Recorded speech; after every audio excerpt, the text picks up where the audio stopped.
Hey guys, SCSurvival here, coming at you with another cybersecurity video. If you have already not, go ahead and check out our previous videos in this cybersecurity playlist. We got some really good content up on those, and it's always good to go ahead and look back at a previous video so that you're all caught up for the current video that you're watching, in case you don't quite understand what we're talking about here. So if you were with us for the last video, we talked about which operating systems to use. We covered Linux Mint, which is the platform that we are using for these cybersecurity videos. We also talked about Windows as well as OS X, which is the Apple operating system for not only their computers but also their phones. So today we're going to be talking about which internet browsers to use, and this is kind of going to be a two-part video. So the first part is going to be talking about internet browsers, and the second part is going to be talking about P2P versus centralized web, and we'll explain that once we get to that in the next part of this video. So in the first part, we're going to be looking at internet browsers. Now, we have to understand that in the internet there is two things. There is centralized web, which is like commercial web. Whenever you go to Google and you open Google, you're opening the centralized web. Then there's also P2P, which stands for peer-to-peer, and that operates without the central control of the web. So you kind of have two different parts to it. So inside of the centralized web, most people normally use a couple of different browsers. But today we're going to be looking at three different browsers. We're going to be looking at Firefox, Chrome. This one is Chromium. This is the open source version of Google Chrome for Linux. If you don't quite understand what open source is, check out our last video. We talked a little bit about that inside the operating systems video. Then we're also going to be looking at the Tor browser, and we're going to have a separate video on Tor, so I'm not going to get too far into talking about the Tor project and the Tor browser itself. You all can definitely check out our video of that upcoming in the future.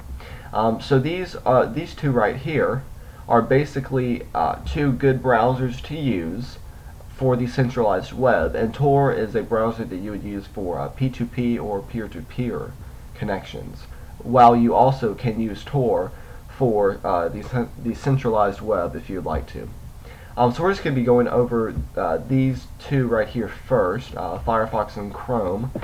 So this is just a standard Firefox. I really have not played with this computer or updated much or installed anything because I'm strictly using this computer for the purposes of this video, and so trying to keep everything stocked so that for you users who might have just installed Linux, you aren't looking at a totally different thing and you are not totally confused. So Firefox is a very good web browser to use. Firefox allows you to put certain add-ons onto your computer. You do that by going over here, you go to add-ons, and you can get different add-ons and extensions. You can get different ad blockers, and the list goes on. And we will have a video showing you how to harden your computer, and going on Firefox to harden it is going to be part of that video as well. But Firefox is a good browser to use because it does not track your information like other browsers will do that. Also, another good thing to do is to go here, type in Start Page, and use the Start Page search engine as your main search engine when you open up Firefox. Now this is how I would normally have it set up on my main computer. So you would go here, you would go under Preferences, you would say use current page as your home page when Firefox starts up. So then you would go down here to Privacy just to kind of double check it. Going back here, okay, looks good, guys. Okay, so now we have Start Page set up to be our default browser when we open it. Start Page also does not track your search history and your cookies, unlike other sites such as Google and many other search engines. So Firefox is one of my favorite browsers because it is very easy to configure, and you can put a lot of add-ons that help to enhance your security overall while you're on the web. So that's just kind of a brief overview of Firefox. And the other one here is Chromium. Now this is the open source version of Chrome, so while it has the same kind of setup. It doesn't necessarily have all the same features, but it is very close to it. And so Chromium works well if you do not want to go have all of those add-ons, all those preferences, or you know what, hey, you might just still like Chrome. So you can go and get Chromium put up on your Linux device, or you can just keep Chrome on your Windows or your OS X device, and they work, you know, the same across every platform. Excuse me, guys. But Chromium really is good, especially if you would like to do normal internet searches. If you're doing basic research for any kind of classes, school work, whatever it might be, Chromium is a very good browser to do that. It's very user friendly, and it has a lot of conveniences added to it that Firefox will not have. And so finally, the third one is going to be Tor. Now this is the Tor browser. This is also known as the Tor project. If you'd like to know more about this, go and research the Tor project, and you can find out more about it. So the Tor browser is a P2P connection where you can connect to what is called onion sites. It's like the dark web, some of those sites that you would not be able to go access in Chrome, Chromium, or Firefox, but you can access them through the Tor browser through a special connections that they make.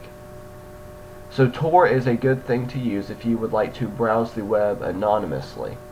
And you can always make sure that your Tor browser is set up properly, because whenever you launch it, it brings up this is the home page, and don't ever change this as the home page. Click on Test Tor Network Settings. You'll have to give it a minute to let it load. And it says, congratulations, your IP address appears to be yada yada yada yada. Now I have no idea where in the world that is, because it changes every time. So if I ever wanted to go find that out, I would just have to simply, you know, type in that IP address, and I could normally find the country that it's located in. So this is what Tor is, and you know that Tor works because it changes your IP address. And again, we're going to go get into Tor later on in another video, explaining it better in more detail so that you guys can really understand what Tor is. But Tor is definitely good if you want to browse the web anonymously, you know, check, you know, your emails, you know, without anybody, hackers, government, anybody being able to trace back your IP address to what your real computer actually is. So these were just three very quick web browsers to use, and I highly recommend all of these. Now, if maybe the web browser that you normally use was not on here, the reason why it would not be on here is because I don't recommend using it, because it violates privacy and security protocols, as well as just not being that convenient to the user in the end. Ones like that would be, the biggest one really for me would be Internet Explorer. Internet Explorer is not very user friendly. It harvests your data like you would not believe, and it's really just not set up to be a very well functioning browser. So one of my favorites is obviously Firefox. The next would be Tor, and then if I really just wanted to you know, look up random stuff that I didn't want saved into either of those browsers, I would just use Chromium, you know, use it as kind of like a filler browser, you know, one of those like unsafe, unsecure browsers. Alright guys, well I think that pretty much concludes everything from this part of this video for cybersecurity and talking about internet browsers. If you guys have any questions on this, please feel free to comment below, and we will get back to those just as soon as we can.